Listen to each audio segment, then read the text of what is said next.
ho aminao ny fahasoavana sy ny fiadanana avy amin'Andriamanitra ray sy Jesosy Kristy Tompo. Amen. Ny tenin'Andriamanitra izay angalantsika ny afatra amin'ny teny ity ravana dia voasoratra amin'ny Romanina 9 andin'ny faraka amby telopolo ka hatramin'ny fahaenina amby telopolo. Romanina 9 andin'ny faraka amby telopolo ka hatramin'ny fahaenina amby telopolo izay mivaky toy izao amin'ny anaran'ny Tompo. Inona ary no lazaintsika ny amin'izany zavatra izany? Raha Andriamanitra momba antsika, iza no ahatohitra antsika? Izay tsy niaro ny zanany lahy fa hanatolo ny hamonjy antsika rehetra izy. Tsy omena antsika miaraka amin'ny maimaim-poana kova ny zavatra rehetra. Iza no hampanga ny olom-pofidin'Andriamanitra? Andriamanitra no manamarina azy. Iza no manameloka? Kristy Jesosy no efa maty. Eny, sady nitsangana tamin'ny maty koa ka mitoetra eo amin'ny tanana ankavanan'Andriamanitra ary mifona ho antsika. Iza no hasaraka antsika amin'ny fitiavan'i Kristy? Fahoriana va sa fahantrana, sa fanenjehana sa mosary, sa fitanjahana sa loza sa sabatra? Araka ny voasoratra hoe, fa noho ny aminao no namonoana anay mandrakariva toy ny ondro finoana ny fijery anay. Amen. Araka izany ry havana dia ny herin'ny finoana sy ny vokatra teraka izany eo amin'ny mino izany no azontsika mitinana ny ampahatsoratra masina izay nivakiana tamintsika teo. Ary fahamarinana telo reto ry havana no tiako hisariana ny saintsika avy amin'izany. Ka ny fahamarinana voalohany izay hitantsika dia izao hoe, tsy misy mahatohitra izay omban'Andriamanitra. Hoy Paoly tamin'ny mpino tany Roma. Tsy misy mahatohitra izay omban'Andriamanitra. Hoy Paoly tamin'ny mpino tany Roma. Hitantsika izany eo amin'ny andin'ny faraka amby telopolo sy ny faharoa amby telopolo. Raha verina vakiana toy izy manao hoe, inona no lazaintsika ny amin'izany zavatra izany? Raha Andriamanitra no momba antsika, iza no ahatohitra antsika? Izay tsy niaro ny zanany lahy fa hanatolo ny hamonjy antsika rehetra izy. Tsy omena antsika miaraka amin'ny maimaim-poana kova ny zavatra rehetra.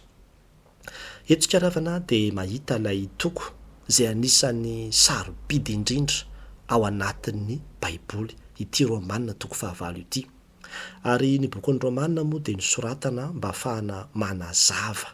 ny atao hoe finoana mahavonjy, ny finoana marina an' Jesosy Kristy ary ny vokatra ateraka izany eo amin'ny mino. Ity Romanina 9 ity izao dia milaza mazava tsara fa tena manana fandresena ny mino vokatra izay fananana finoana an' Jesosy Kristy izay. Ary ambarany eo ambonimbony eo ny hoe lasa zanak'Andriamanitra mihitsy, dia lasa mpandova andin'ny 7 ary lasa mpiray lova amin'ny Kristy, fa misy fepetra raha miara-miaritra aminy isika mba hiara-manam-boninahitra aminy kosa. Zany hoe misy fepetra zany ilay famonjena, ilay fandresena, ilay fahazahoana, ilay satro-boninahitra, dia ilay fiaretana fahoriana. Manomboka amin'ny andin'ny 7 izy dia miresaka n'io fahoriana io izay ambarana hoe zavatra normala izy. Efa natao hampanekena amin'izany fahoriana izany mihitsy ny zavatra rehetrarehetra eto amin'ity zao tontolo izao ity. Ary ambarany koa zany amin'ny hoe ny zavatra rehetra dia nataon'Andriamanitra hiara asa soa izay tia an'Andriamanitra. Na dia ilay fahoriana ara zany, fampaherezana zany no ambadika izany teny rehetrarehetra izany. Dia izay no mahatonga anazy amin'izay eto amin'ilay andininy faraka amby telopolo izay nivakiana teo manao hoe inona no lazaintsika ny amin'izany zavatra izany. Ilay fahoriana no ambarany eto. Hoe eo anatrehan'izany fahoriana zany dia izao no azontsika lazaina. Tsy manatahotra isika rehefa miaraka amintsika Andriamanitra. Satria ny zanany aza efa nafony ka maika fa ny zavatra hafa izay eo ampelantanany. Izay zany anisany hoe antoka lehibe mihitsy zany izy ny tompon'ny fahefana amin'ny zavatra rehetra, dia ny zavatra hafa ve dia tsy omena izy, omena zany. Ary izay no mahatonga izy hoe tsy misy mahatohitra izay omban'Andriamanitra. Inona ravana ny lesona azontsika tsoahana avy amin'izany? Rehefa tsy ampy ry havana ny antoka ananantsika fa miaraka amintsika Andriamanitra, dia tena ho lasa feno tahotra sy fanahina ny fiainantsika io. Tena be dia be ny zavatra isehon'izany. Ohatra fotsiny izao amin'ny fitezana ny zanaka ao an-tokantrano, mahery loatra manko ny rivotra mitsoka amin'izao fotoana izao. Dia lasa tena mahatsiaro mihitsy hoe ahoana ny itezana an'ireto zanaka reto. Tsy vitanao samirery fa aoka hiaraka hitaiza amin'Andriamanitra. Angatao mihitsy Andriamanitra hoe Andriamanitra avy miara mitaiza amiko amin'ireto zanaka reto, fa tsy vitako samirery ny fitezana an'ireto. Ary raha eo Andriamanitra manampy anao, tsy misy matohatra, tsy misy tsy ho vitanao. Angamba ny korotana ny tokantranonao amin'izao fotoana izao tena mikorotana ambony ambany mihitsy. Tsy le olana loatra ry havana ny olana, fa le ianao mandeha irery ny olana le enao mamahan'le olana amin'ny heritsainao no olana zay no olana fa raha eo Andriamanitra dia tsy tonga olana intsony io satria tsy misy mahasakana an'izany herin'Andriamanitra izany. Indraindray le odi-gasy na le fitazomana ataon'le ravavinao any angamba ny lasa ohatrany hoe matanjaka kokoa. Ianao ny manana an'Andriamanitra lehibe izy ao anatinao, raha Andriamanitra mombanao tsy misy mahatohatra anao. Ary zany no ambaran'ny Paoly eto, zany no ampahirezan'ny Paoly eto, ary tokony hananantsika finoana zany. Mety mandalo fahoriana mafy koa ianao amin'izao fotoana izao, ao anatin'izany mety hoe tsy fisina, mety misy zavatra mampiasa saina mafy ianao ihany koa. Tsy mafy no Andriamanitra io ry havana, lehibe ny Andriamanitsika noho ny olana izay atrehantsika. Ary zany no mahatonga antsika rehefa mijery ny azo fijaliana dia mahita le fitiavan'Andriamanitra lehibe izay natolony antsika. Dia jerevo amin'izay ny olanao rehefa avy eo hoe io raha zanany natolony ianao ka maika moa fa ny anomeanao vahaolana anatin'io olana izay atrehanao ve dia tsy ho ataony. Mety misy olona koa nefa mety hoe mikendry manao sabotazy ny fiainanao mihitsy. Ohatra hoe fantatsika tsara ny tantaran'i Davida, tafika ray manontolo any ry havana nanao hazalambon'izany Davida izany. Fa rehefa nomba azy Andriamanitra, tsy maintsy tanteraka ny programan'Andriamanitra teo aminy. Dia tahaka izany koa ry Josefa, ny maro anisany efa nanilika azy, ny ray tapo aminy, izy rery sisa fanay, fa saingy niaraka tamin'Andriamanitra izy. Niaraka tamin'Andriamanitra izy ary tsy voasakana mihitsy fa tonga prime ministre. Dia ny maro anisandray aza ny tonga ny ankohoka teo anatrehany. Zany ny fomba an'Andriamanitra ny olona izany, ary mahatonga ny Paoly ilaza manao hoe raha Andriamanitra momba antsika, na inona fahoriana izay alovantsika, tsisy mahatohitra antsika. Ary mbola ambara aminao koa izany amin'ity anio ity. Fa indrindrandrindra moa ry havana ny ota resy io raha ohatra ka miara-dia amin'Andriamanitra ianao, fa tsy miady amin'ny herin'ny tenanao. Mahavonjy izay rehetra laim-panahy izy ozy, satria efa mba nalaim-panahy koa ny tenany. Zany ny ambaran'ny tenin'Andriamanitra. Davida ny ry havana raha niady tamin'ny Goliaty, dia ny teniny ambarany dia izao hoe ianao manantona aho izy amin'ny sabatra sy ny lefina, fa izaho manantona anao amin'ny anaran'ny Andriamanitra ny miaramila an'Israely. Zany hoe tena miady miaraka amin'Andriamanitra izy. Rehefa Andriamanitra no amenao ny ady, dia ho hitanao ny atao hoe fandresena marina ry havana. Ho hitanao ny atao hoe fandresena marina. Ny fanontaniana mipetraka amikosa aminao ary dia izao, momba an'Andriamanitra ve ianao sa miady rery? Mitaonanao ary havana, fidio amin'ity anio ity, ny ara-mandeha amin'Andriamanitra, ny anankina amin'izay rehetra ataonao. Ambarako tsara, zay rehetra ataonao hatramin'ny kely indrindra dia apehitra ao amin'Andriamanitra zany. Na hivoaka ny trano ianao dia ankino amin'Andriamanitra zany, na hietsena azy ianao dia ankino amin'Andriamanitra zany. Ninona ady atrehanao, ataovy miara-miady aminao Andriamanitra, dia ho hitanao fa ho tanterahany aminao ity teny ity hoe raha Andriamanitra momba antsika, iza no atohitra antsika. Dia tena ho vitanao ary ho hitanao ny fandresena. Angatao mihitsy ny fanahy masina ry havana, ampitoetra lalina ny inatsika n'izany finoana lehibe izany, fa lehibe ny Andriamanitra izay miaraka amintsika. Ny famarinana faharoa izay hitantsika koa nefa dia izao hoe tsy misy afaka miampanga sy manameloka ny ombim-bafidin'Andriamanitra, satria izy no manamarina azy io Paoly. Tsy misy afaka miampanga sy manameloka ny olombafidin'Andriamanitra, satria izy no manamarina azy, hoy Paoly. Hitantsika amin'ny andininy 7:30 sy ny 4:30 zany. Raha verina vakina toy izy manao hoe iza no miampanga ny olombafidin'Andriamanitra? Andriamanitra no manamarina azy. Iza no manameloka? Kristy Jesosy no efa maty, eny nitsady nitsangana tamin'ny maty koa, ka mitoetra eo amin'ny tanana ankavanan'Andriamanitra ary mifona ho antsika. Eto ravana dia hitantsika fa misy zavatra faharoa koa ambaran'ny Paoly tsy misy afaka. Dia izao le fiampangana sy fanamelohana. Io hoe fiampangana sy fanamelohana io dia zavatra roa no tena tiany ambara ao anatin'izany. Ny anankiray aloha zany dia le ataon'ny olona. Ny teny Grika ampiasaina eto manko dia hoe egkaleo. Io teny egkaleo io dia entina milazana fitoriana io,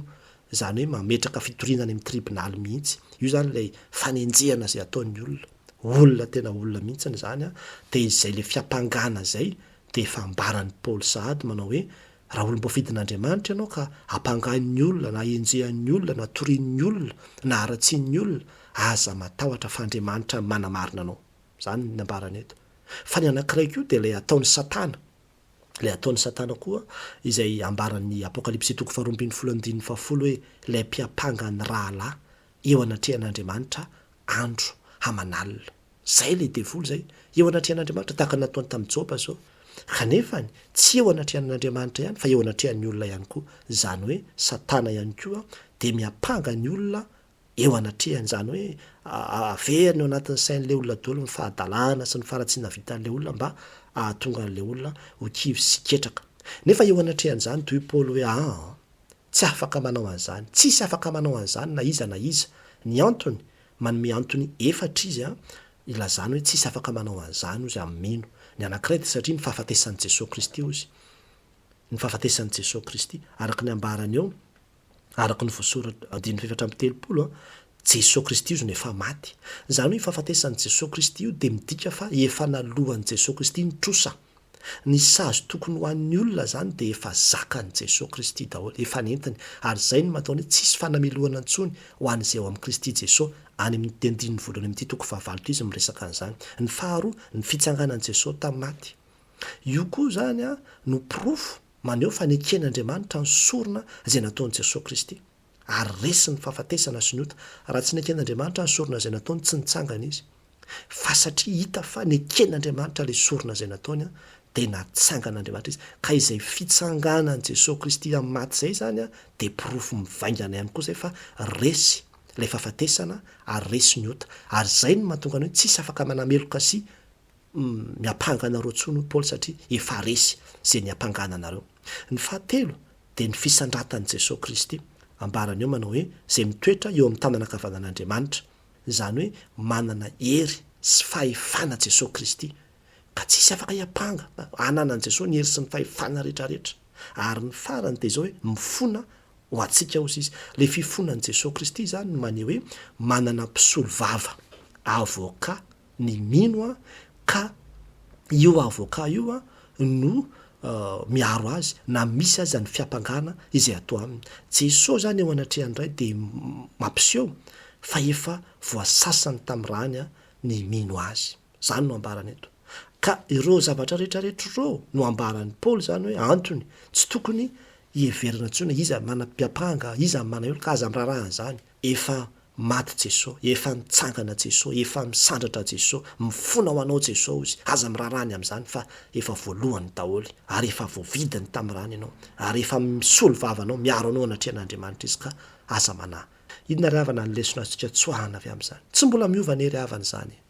mbola mandraka kehitriny zao mbola izany ihany tsy misy afaka miapanga sy manameloka atsika na satana na iza satria efa niasa Jesosy Kristy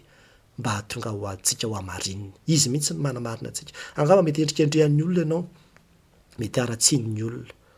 ary nandray tsika mezaka ihany manadio tena itsero eo anatrehandray ny fanataratsiana samy hafa reny aza matahotra fa Andriamanitra no anamarina anao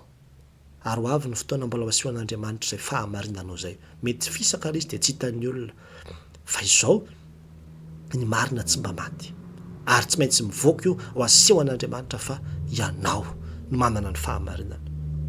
ary tahaka izany koa indraindray de tena miampanga antsika neny fahotana vitantsika mety nanota ianao ary mety misy ota manokana mihitsy zay manavesatra anao manameloka anao foana any amin'ny eritreritra ao any de nefany de mibebaka fa ohatrany tsy mety mahatsiaro voavelaheloka mihitsy tsy hoe tsy voavelaheloka fa satana ny mbola miapanga mamerimberina eo anatin'ny sain'ny olona foana le fahotana vitany de raha vao tsy mijoro ny finoanana an'le olona de lasa mahatsiaro meloka mandrakariva izy Jesosy ry havana efa maty teo ambony azy fijaliana efa nitsangana tamin'ny maty efa nisolo vavanao teo anatrehan'Andriamanitra ary efa niteny manao hoe tsy ho tsarovako sy ny fahatosony Andriamanitra ny aravana rehefa mamela heloka de tena voafafa tanteraka ka tsy tadidiny intsony inona moa zany inona lay zavatra resahanao io indray lasa ohatrany hoe zava-baovao aminy le izy satria voafafa noho ny rano Jesosy Kristy zany ary zany no mahatonga antsika hoe aza mitoetra ao anatin'ny fanamelohan-tena izany sika angamba nampangain'ny olona akaiky ianao indraindray ny aravana tena miapanga mihitsy ny olona akaiky indraindray zao ny vady ihany zany ve mba mpivavaka zany ve mba dekona zany ve mba mpiandry efa fiampangana zany filazana anao hoe tsy mendrika ianao tsy mendrika an'izany asa fanompona zany ianao ary indraindray tena mavesatra ny mandray an'izany aza matahotra tsisy afaka hiampanganao satria mety manao ny fahalemenao sy ny faharatsianao tamin'ny lasa ianao fa tsy nanakana an'andriamanitra iantso anao ane zany matoa ianao voatokana dia mbola sitrak'andriamanitra nanaovanao ny asa aza mijery zay zavatra tenen'ny olona fa lay ny antso sy ny fidy anao jerevana ary tsy mitady ny tsara izy fa ny adalany zao tontolo zao no ny fidiny hampahamenatra ny endry ianao ao anisan'izany mpanjino ilay asa mpamonjena izay nataon'i Jesosy Kristy fa aza miaino izay fiampangana sy vavan'ny olona izay irahany satana io satana io ny ravana tena miampangy indraindray zao anisan'ny zavatra tena manavesatra ny vehivavy maro mihitsy indrindrandrindra raha tafalatsaka tanatin'ny fanalanjaza io fanameloa tena io hoe efa namon'olona ny zanako nefa ny vonoko dia tena manavesatra tsy mahatsiaro fiadanana mihitsy ny sasany fa dia indraindray aza lasa tsy mahavita manao ny asan'andriamanitra tsony fa matahotra hoe za tsy mendrika anao ny asana za efa namon'olona za efa zao averin'ny satana tononony eo anatrihanao daholo ny fahotanao nefa efa mibebanao marina ry havana ny tenin'andriamanitra raha miaiky ny fahotantsika isika dia matoky sy marina izy ka manafaka atsika manadio atsika ho amin'ny tsy fahamarinana rehetra manadio atsika amin'ny tsy fahamarinana rehetra andriamanitra ilotera ry havana ilay mpanantsy fivavahana tamin'ny 1970 dia tena nisy fotoana ny sehon'ny satana mihitsy ianao misy ho azo manam-pinoana ao ianao ara ohatr' zao ny tany sainy teo daholo dia ozy lotera inona koa ny fahotako dia ny tany sainy ny devolo teo dia ozy izy hoe nivoaka anao ry satana zany rehetrarehetra zany ozy efa voadio efa voasasany rano Kristy daholo izay le hoe tsisy afaka miampanga tsisy afaka manameloka satria efa voalono ny valiny fahotako rehetrarehetra efa maty Jesosy efa nitsangana tamin'ny maty Jesosy mifona ho azy Jesosy tsisy afaka miampanga antsony dia vao niteny an'izay lotera dia lasa le satana satria ny fandresena zay ety mandresy zao tontolo zao ane dia ny finoantsika miantso anao andriamanitra anao ny asany indraindray tsika tena miteny za tsy mendrika an'izany satria mieritreritra anao fa ny fahamendrehanao nga no iantson'andriamanitra anao rovina ianao vao mendrika raha manaiky ianao anao ny asan'andriamanitra ao anatin'io situation misy ianao io mihitsy dia mandehana mivonona metezan'olo tena fa vonin'andriamanitra hanadio anao amin'ny rany Jesosy Kristy zany ny fanontaniana mipetraka amiko sy aminao zany dia izao hoe mety misy zavatra miampanga anao ve mitaona anao ary havana amin'ny tian'io ity manana finoana ny asa mpamonjena izay nataon'i Jesosy teo ambony hazo fijaliana ho anao raiso anao zany asa mpamonjena lehibe zany fa amin'ny tian'io ity afaka ny andray ilay fandresena anao dia ilay famelan-keloka fa sambatra ny olona izay voavelany elony ary voasarona ny fahotany sambatra ny olona izay tsy isain'i Jehovah eloka ary tsy misy fitaka ny fanahany azonao raisina amin'ny finoana zany tsy mila mitondra biby na inona ntsony fa efa ampy ny sorona izay nataon'i Jesosy teo ambony hazo fijaliana ho antsika io banjinina dia ho hitanao fa isinda ny tebiteby sy ny ahia rehetra ny famarinana farany izay hitantsika koa nefa ravana dia izao hoe tsy misy mahasaraka atsika amin'ny fitiavan'i Kristy hoy Paoly tamin'ny mpino tany Roma tsy misy mahasaraka atsika amin'ny fitiavan'i Kristy hoy Paoly tamin'ny mpino tany Roma hitantsika izany no andininy 5:telopolo sy ny 9:telopolo raha verina vakina toy izy manao hoe iza no ahasaraka atsika amin'ny fitiavan'i Kristy fa oriana va sa fahantrana sa fanenjehana sa mosary sa fitanjahana sa loza sa sabatra araka ny voasoratra hoe fa noho ny aminao no namononanay mandrakariva toy ny ondro vonoana no fijery anay eto tsika ravana dia mahita fa eo anatrehan'ireo fahoriana rehetrarehetra ireo Paoly eo anatrehan'ireo fahoriana rehetrarehetra ireo manana fandresena tsika zay le famarinana voalohany teo mandresitsika rehefa omban'Andriamanitra ary tsy misy na iza afaka hiampanga atsika sy hanameloka atsika zany ozy satria efa vitan'i Jesosy ny sorona na ny eo ny fitiavany antsika izy ary zany fitiavany zany ozy tsisy tokony hasaraka atsika amin'izany aza vela isy hasaraka anao amin'izany zany hoe ny tianambara hoe aza vela isy hampialanao amin'Andriamanitra aza vela isy hampialanao amin'ny Jesosy Kristy ozy noho izany aza misy atao hampialanao amin'Andriamanitra inona avy moa ny ambarany eo io zavatra ambarany io dia io ambarany io zany ilay izy hoe fahoriana va ozy sa fahantrana sa fanenjehana sa mosary sa fitanjahana sa loza sa sabatra zany hoe raha ohatra ve zany ka misy olona manenjika ianao na misy olona mitana sabatra de tena hoe miala amin'ny fivavahana io nareo fa tsy mivavaka zany tsony de hiala ve ianao hoy Paoly aza misy atao mahasaraka atsika amin'ny fitiavan'i Kristy hoy Paoly tamin'ny mpino tany Roma de amin'izay fotoana izay lasa ohatrany hoe ondro vonoina ohatry ny ondro vonoina mihitsy zany no fijery antsika ozy izy amin'ny andininy faina amby telopolo fa eo amin'ny andininy vavalo amby telopolo koa de mbola mitanisa izy hoe inona koa ny zavatra zay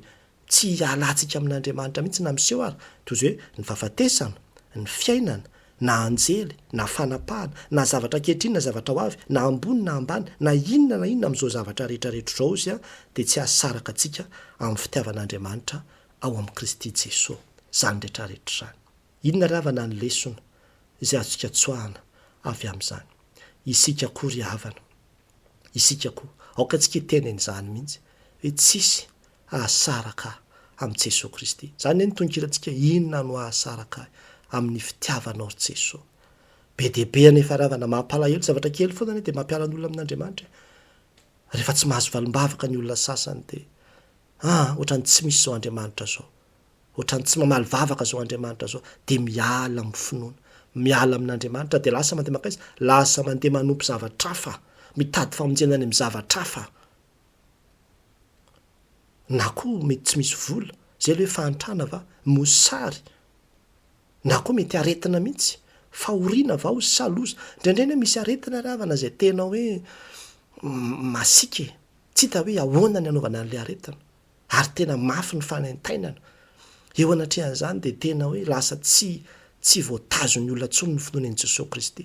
fa rebireben'ny olona andana mety makare io nareo ve de hijery an'io fotsiny io ataovy izao ranona tsy zao ianao nefa mahalala fa tsy mety zany fanompoatsampy zany mbola entinao ihany lasa miala amin'ny fitiavan'i Kristy no le fahoriana de mamadika an' Jesosy Kristy na fahafatesana koa izy fahafatesana avao izy ndraindray ravana misy olona zao matitapoka ny vadiny de vokatray de tsy te hivavaka tsony le vadiko zay nanompo an'Andriamanitra teo izy le vady manina izy nalain'Andriamanitra fotsiny am'izao nefa mbola zazanjanakay mbola kely zao lasa rehefa tonga ny fahafatesana tena maro ravana ny olona miala amin'Andriamanitra orina ny fahafatesana io fahafatesan'ny olona akaiky azy tezitra amin'Andriamanitra tsia jereo ny tantaran'ny Joba ry havana na maty daholo ary ny zanany tsy ala amin'Andriamanitra azy fa izy ny nanome an'ireny ary izy ny naka an'ireny anio ianao miverena amin'Andriamanitra raha efa isan'izay efa miala ianao mangozohozo ny finoanao efa tsy matoky an'Andriamanitra itsony ianao satria nangataka ianao fanasitra aminany efa tsy nety sitrana anio ry havana avereno i Andriamanitra hiverina aminao za tsy ala aminao fa ianao le Andriamanitra tompony aina de maka sy manome izany ho an'ny olona rehetrarehetra anisan'ny fijono vavolombelona tena mahafinaritra no mitantara azy ny fijono vavolombelona ity mpanompon'Andriamanitra indray izay maty ny zanany zazalahy kely vao embolana monja maty ny cancer ary tena natao izy ny vavaka rehetrarehetra fa mbola maty ihany ilay zaza de ny zavatra tonga de tonga atao tsy haiko voalohany ozy izy tamin'ilay andro voalohany nafatesan'ilay zaza iny de hoe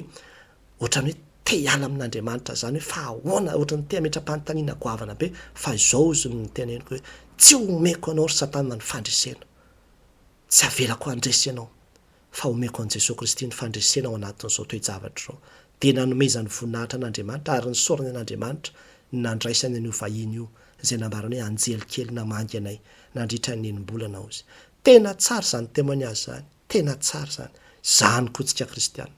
na inona mitrango eo amin'ny fiainanao aza misy atao mampialanao amin'i Jesosy Kristy ry havana fa indraindray koa nefa mety ho zavatra tsara eto zao ambarany eto hoe fiainana vao izy indraindray manko rehefa be ny vola mitombo ny arena adin'ny olona sasany no mivavaka adin'ny olona sasany Andriamanitra lasa variana amin'izao fiainana izao ary zay matoko anazy miteny hoe na zavatra ankehitriny na zavatra ho avy izy aza vela isa atao asaraka anao amin'ny fitiavan'Andriamanitra ry havana na ny tambazotra tserasera na ny internet na ny vola na ny fiara na ny baolina na ny inona aza misy atao mahasaraka anao amin'ny Kristy zany fa aoka hijanona ho mahatoky isika satria efa natolo ny Jesosy atsika ny ainy aza takalo ny mandalo hoe ny maharitra aza midy ny lanitra ny fanontaniana mipetraka amiko sy aminao zany de izao hoe sao de misy zavatra takalonao an' Jesosy Kristy anao any mitonganao ary havana amin'ity anio ity tena ilaza hoe Jesosy na vola misy na vola tsy misy za tsy ala aminao rery any no finoko na mahazo valimbavaka na tsy mahazo valimbavaka fa tsy fanantenanjavatra nanarahako anao fa finoana lalipaka satria anao no Andriamanitro. Mila miteneny izany tsika ravana ary angatao ny fanahy masina mpiteny antsika n'izany fa tena zava-dehibe raha mahavita miteny an'izany tsika. Raha fitinina zay rehetra nambara teo dia izao voalohany hitantsika teo hoe tsy misy mahatohatra izay omban'Andriamanitra ho Paoly tamin'ny mpino tany Roma. Mbola mitoetra mandraka ankehitriny izany.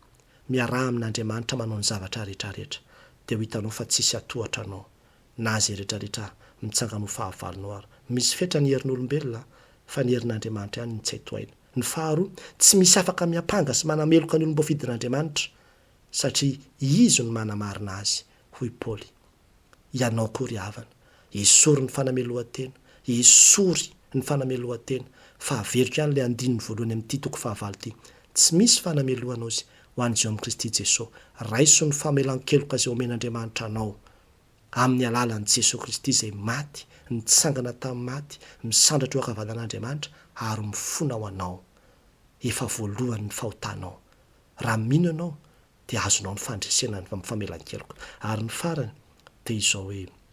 tsy misy mahasaraka antsika amin'ny fitiavan'i Kristy hoy Paoly tamin'ny mpino tany Roma. Tsy misy ry havana. Ary izany eny ambaran'ny tonikijy antsika inona re no atakaloko an' Jesosy izay mpisoloko, ny zavatra izay ho simba va sy mora levona ho an'Andriamanitra iray ny voninahitra. Amen.